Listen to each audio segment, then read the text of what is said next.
Welcome to another episode of the Alter Your Health podcast. We are live, and this is your source of information and inspiration to promote the holistic transformation of your health and the health of our planet.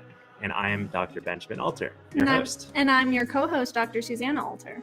And today we're coming at you with a groovy topic that actually somehow we have gone 125 episodes without spending too much time talking about poop.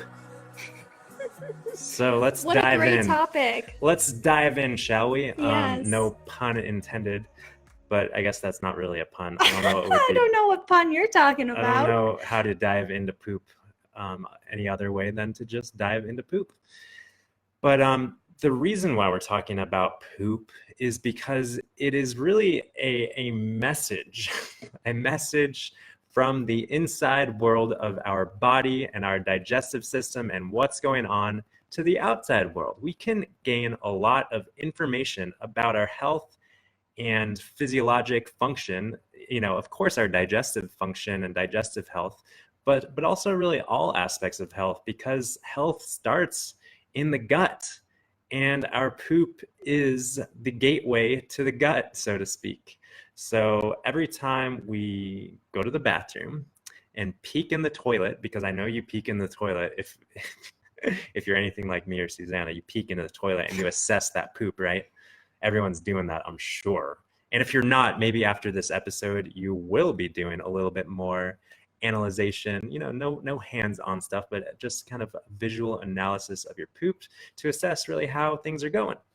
Exactly, yes. And so we know that there are many common issues that can come up with poop.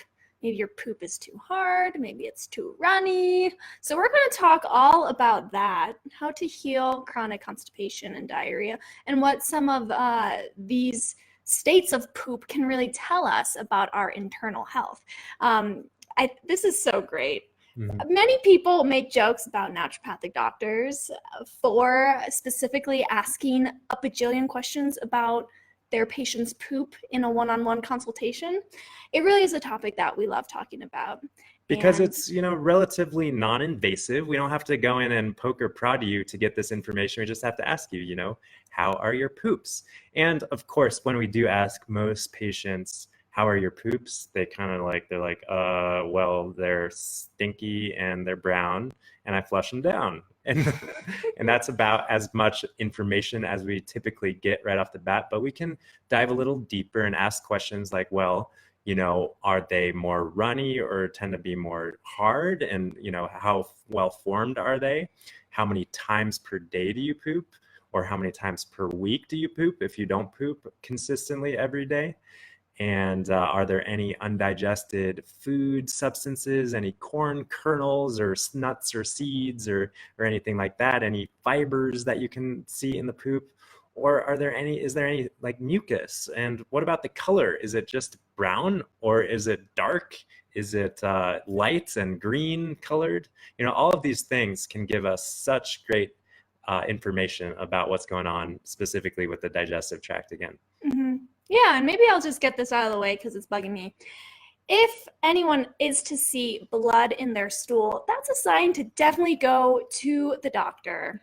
Mm-hmm. Whether it's just a hemorrhoid or whether it's something more serious like an internal bleed, you will want to get that checked out. For sure. And, the first thing to consider when your poop is red is, did I have any beets the day before or maybe even 2 days before? Because that's probably the most common cause of a red stool. But we do want to rule out those other, internal bleed sort of things. Mm-hmm.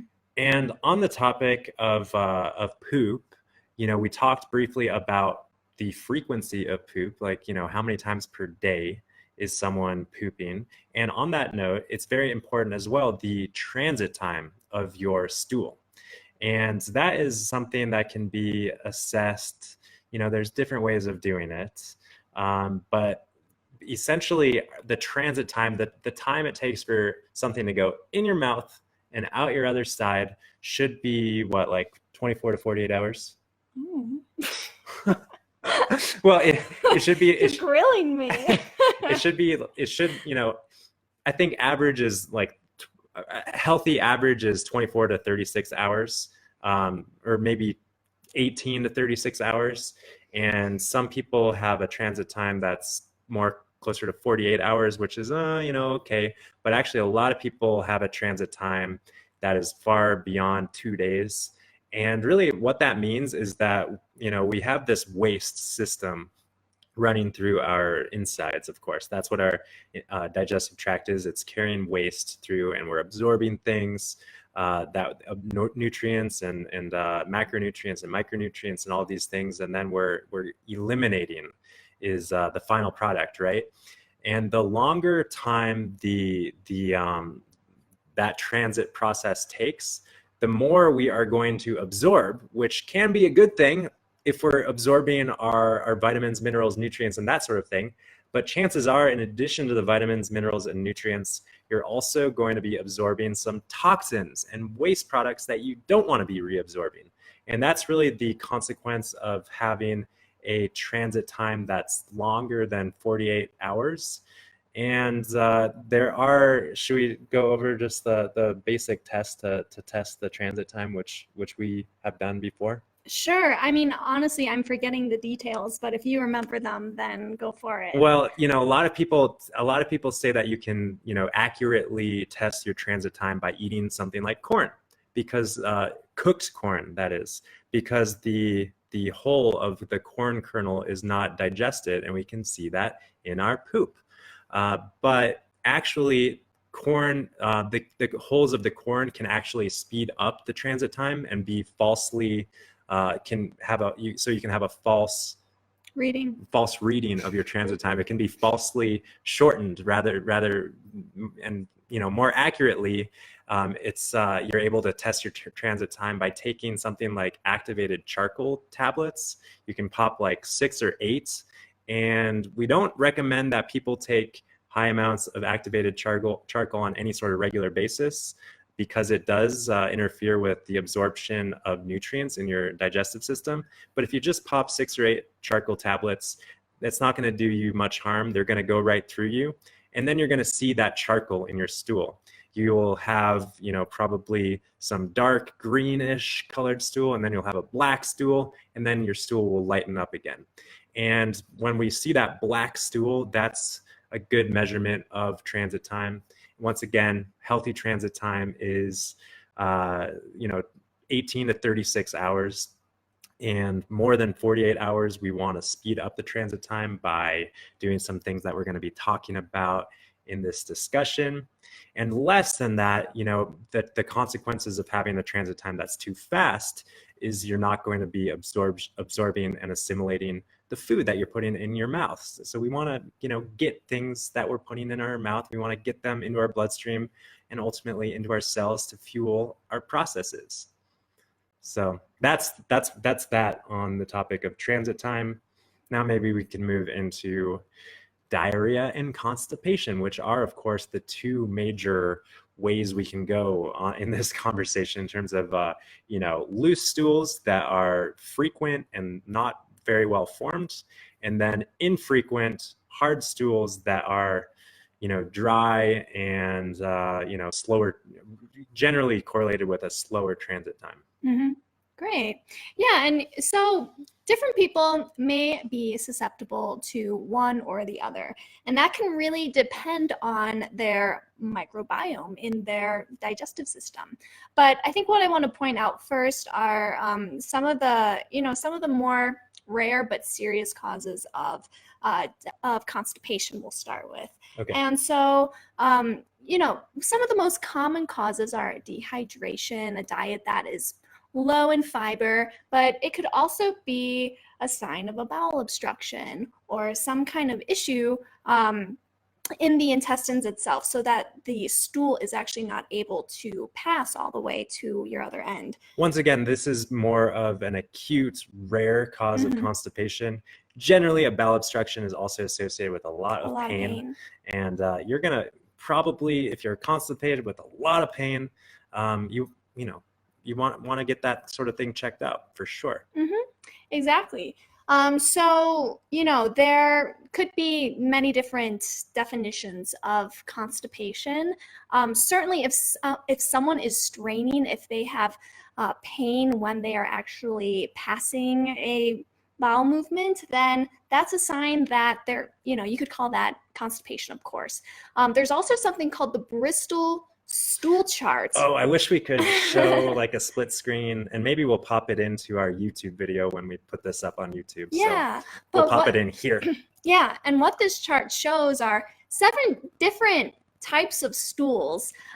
Number 1, that's the really runny one, right? It starts at 1. I believe so. Just jogging our memory.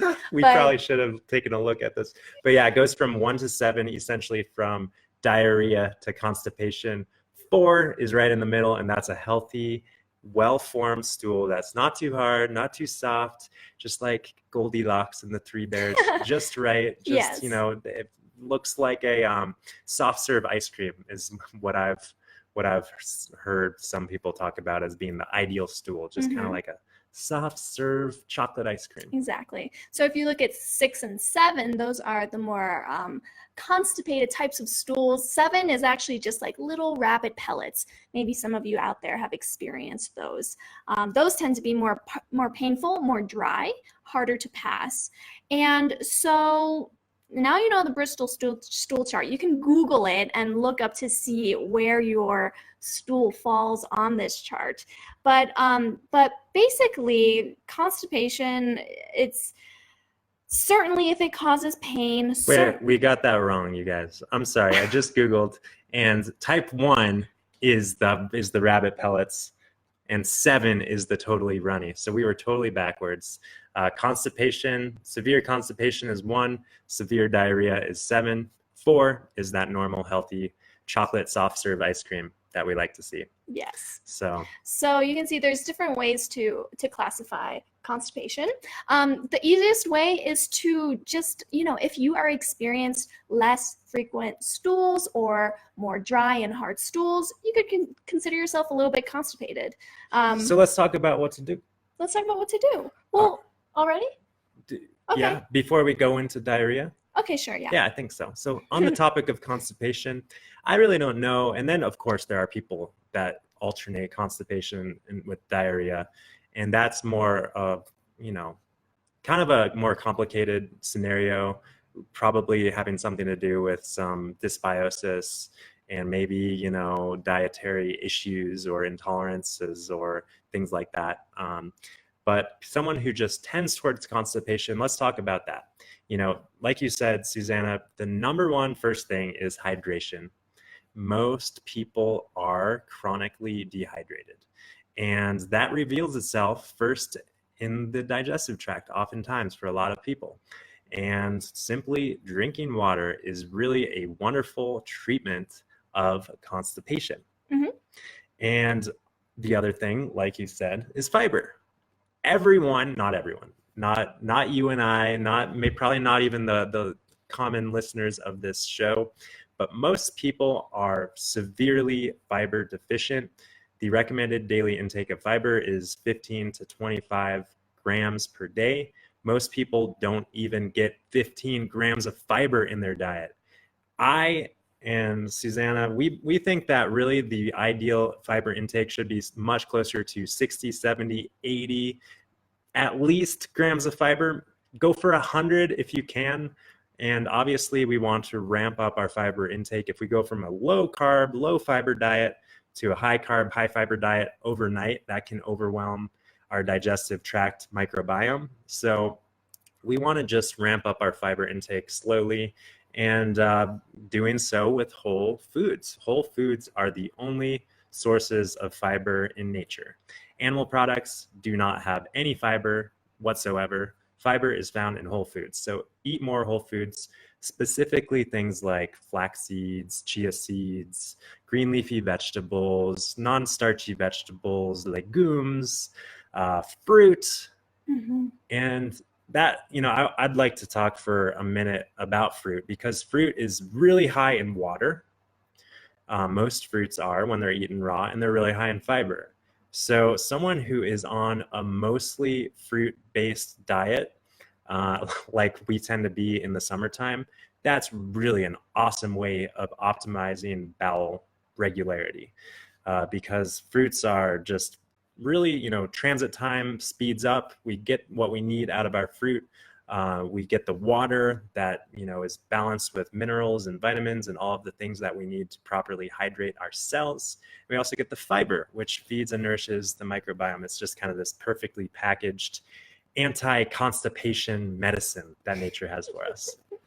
That's great. That's great. And also, what comes with eating a high fiber plant-based diet is optimization of your microbiome in your gut.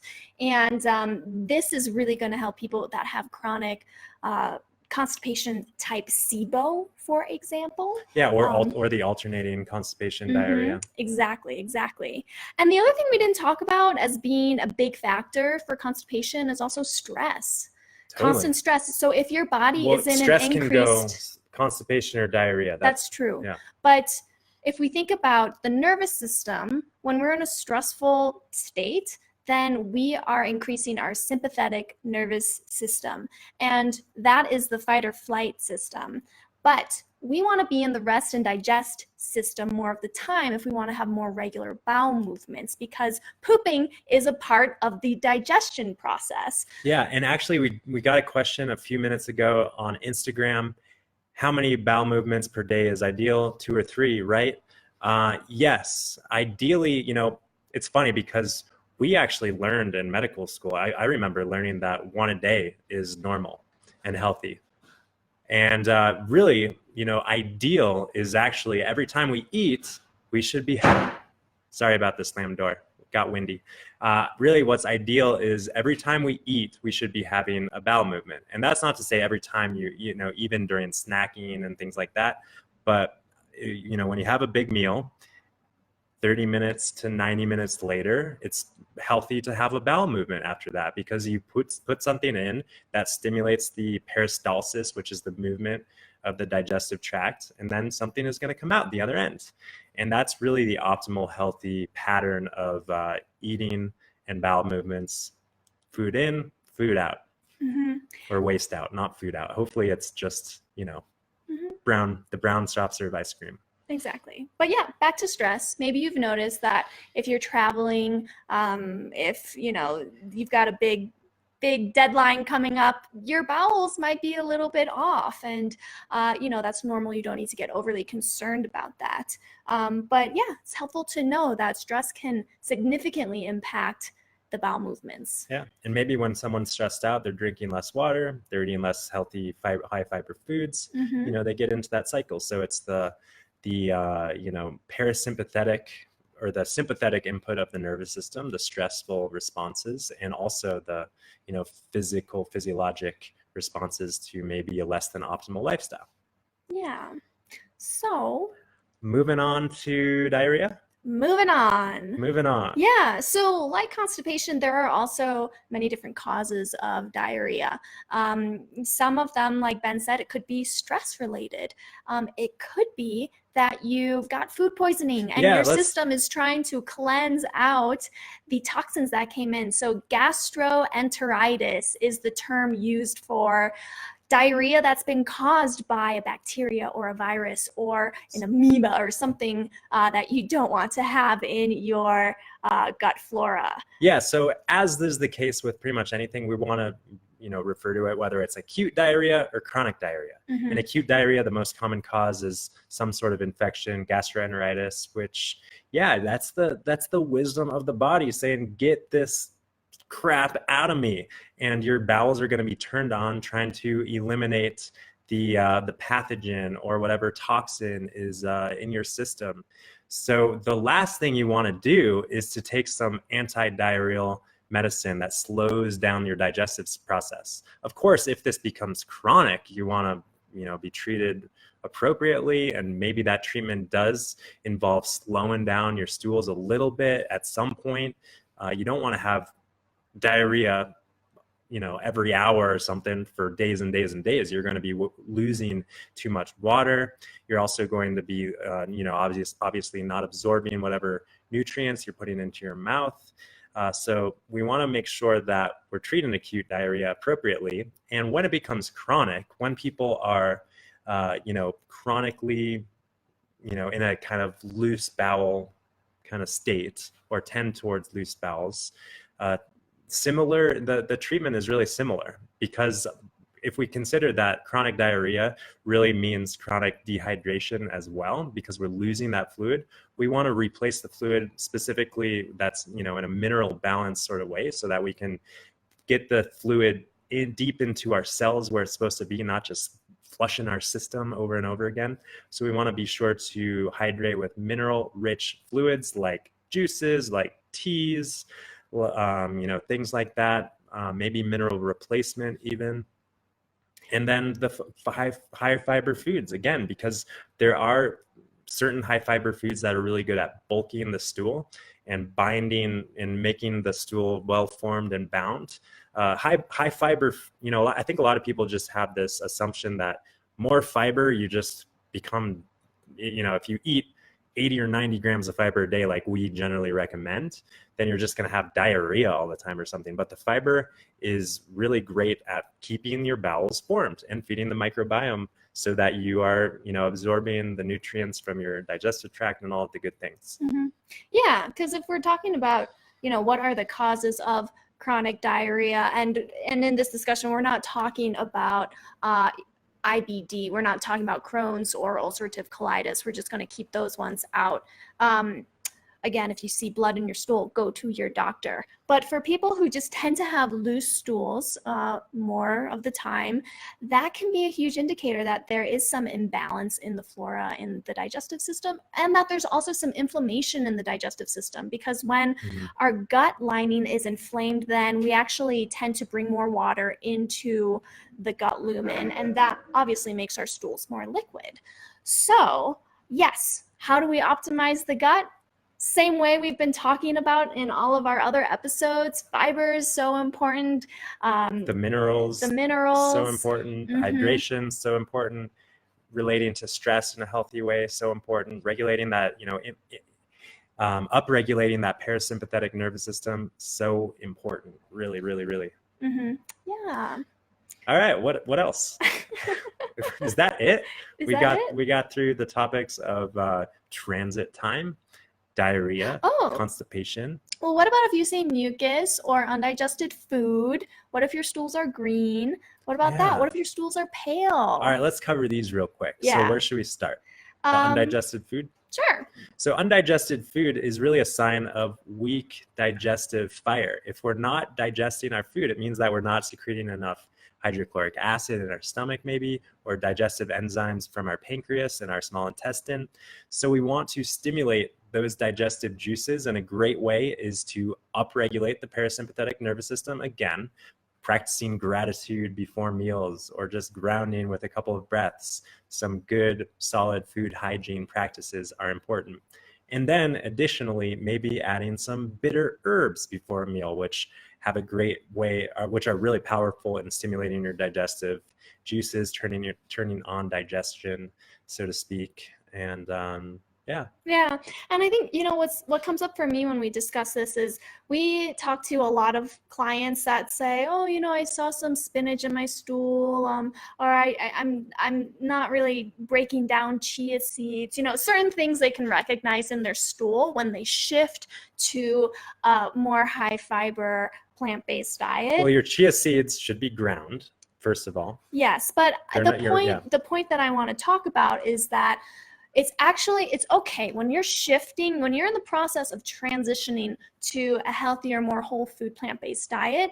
It might take some time for your microbiome to really build up that diversity it needs to fully digest all of that fiber. So there may be that kind of weird transition phase. Exactly, and that's okay. So moving on to like a green stool, what do we do about that? Well, that's also a sign that you're not really digesting your greens for whatever reason. And it may be because of the low digestive fire. Mhm. And it could also just be this transitional period as well. Yeah. If you're really increasing the amount of greens that you're eating. And then if it becomes more pale green, then really the most common cause of that is a lack of an inability to digest fats, right? Exactly. And usually pale green stools are also a little bit oily.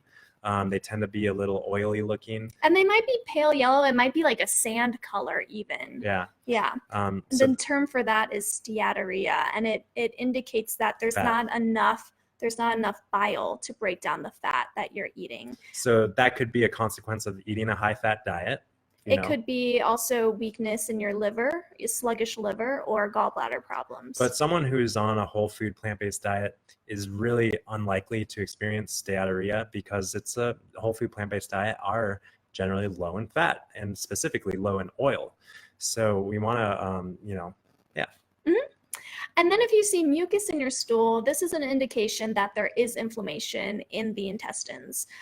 Your intestines will produce that mucus as a protective mechanism. And sometimes you won't be able to see it in the stool, but you can feel it when you wipe. It'll just feel really slippery, really mucusy. Mm-hmm. So yes, that's a great indicator that there's inflammation happening and should be addressed. So have we gotten you curious to look in the toilet after you go number 2? Maybe you're gonna take a closer look at some of these things or for some of these things, and hopefully you've gained a little bit of knowledge and information about how to kind of self-assess your digestive health. Obviously, we encourage you to seek support from a medical professional of some sort if you are experiencing chronic digestive symptoms. But hopefully this points you in the right direction, understanding what's going on the inside. Did you have any other things? The only thing I want to say is just to tell you a little bit about the services that we provide at Alter Health. For sure. Let's end on that. Because we do work one-on-one with clients, but and in groups. We have our group weekly community meeting where we all meet online and discuss great health topics. Maybe we'll even talk about poop sometimes. We actually haven't even talked about poop there either. So crazy. This is our poop debut. Yes, but what we're really excited about these days is our online course that we just launched a few weeks ago. And that course is a 6-week online course called Medicinal Living, where we dive into the 7 essential medicines that your life really depends on. And the way that we see this course is that if you put your heart and soul and your intention into really engaging with this course, there's no option but to see a deep health transformation. Totally the truth. We poured our heart and soul into this, really giving everything that we have in terms of knowledge and information that can help guide you along the way, along with action steps that are designed to keep the wheels turning of your health transformation. A lot of inquiry sort of stuff, but also a lot of physical world action oriented things as well.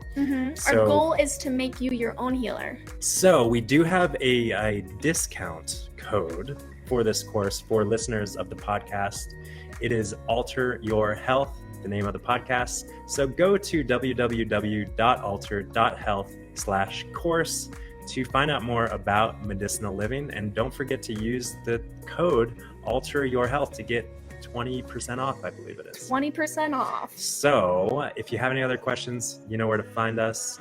We hope you have a wonderful, happy, healthy and healthy day. And we look forward to seeing you guys next week on Alter Your Health Live. Bye Take for care. now.